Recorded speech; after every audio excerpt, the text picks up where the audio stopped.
Só que uma coisa que era muito legal nesse terreiro por conta do sacerdote, ele nunca teve o milindre, né? Porque em algumas giras, por diversas vezes, os meus guias tinham muito mais pessoas do que o do próprio pai de santo, de repente, para atender. E o pai de santo, ele achava isso fenomenal. Por isso que eu falo, todo mundo tem a sua experiência no terreiro, né? Então, quando eu estava nesse terreiro, a minha dedicação por tudo isso, o sacerdote, eu nunca tive problema com isso, né? Só que todos os meus espíritos sempre se manifestou desse jeito.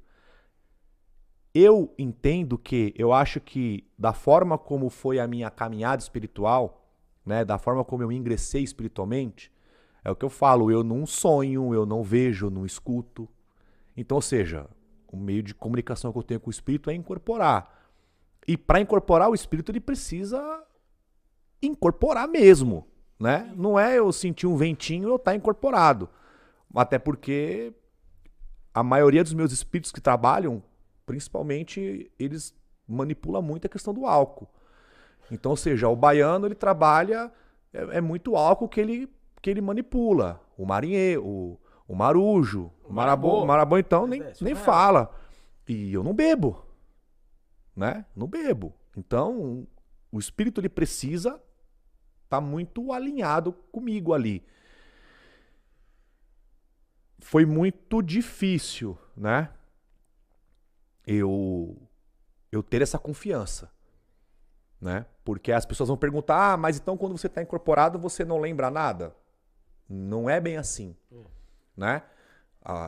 Eu acho que a mediunidade, ela é um desenvolvimento, né? É óbvio que quando nós estamos no culto na quimbanda, que a gente manipula e invoca de uma maneira diferente, são raríssimas as vezes que eu fico na minha plena consciência ali. Raríssimas as vezes. Raríssimas. Que eu me lembro, bem poucas. Tanto eu quanto a Sabrina, ou como qualquer um médium ali dentro, no culto, é diferente. É muito diferente. Muito diferente. É muito diferente, né? Então, o começo pra mim foi meio... Era aquilo, eu me sentia um pato feio, né?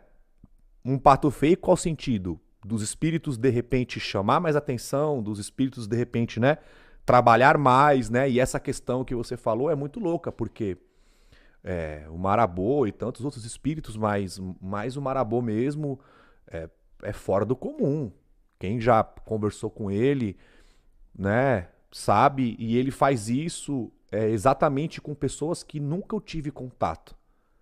Ele faz questão de... Porque, de repente, as pessoas veem a gente na internet, acham que nós somos os super-heróis, né?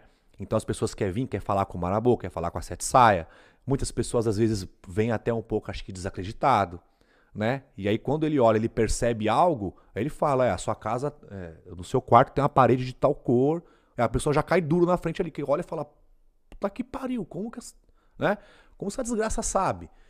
E inclusive esse casal que você deu exemplo hoje é iniciado nosso, né? De Minas. Então é muito louco isso. Mas sempre foi assim. Só que para que eu me acostumasse com isso, demorou bastante, né? Até porque no terreiro da minha mãe de santo, as regras dela eram muito severas, né? Então pro espírito da consulta, demorava muito. Pro espírito segurar uma garrafa, então, o marabô quase que não incorporava lá. Porque lá o espírito incorporava, ela dava um copinho descartável com 2 dedinhos de bebida. O marabô falou, não, eu quero a minha garrafa. Ela, não, a garrafa aqui não vai ter, então eu vou embora. E ia embora.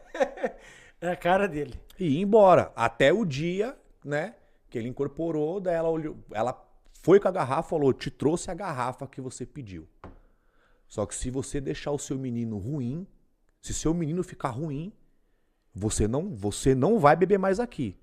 Aí ele falou, ótimo. Naquele dia ele tomou a garrafa inteira. Aí na hora de ir embora ele levou a garrafa vazia pra ela e falou, da próxima vez você me traz cheia de novo. E aí ele foi embora e tava tudo normal, tudo bem. E aí a sete saia também, e aí minha mãe de santo começou a deixar com que os meus guias usassem a bebida, enfim. Mas demorou bastante.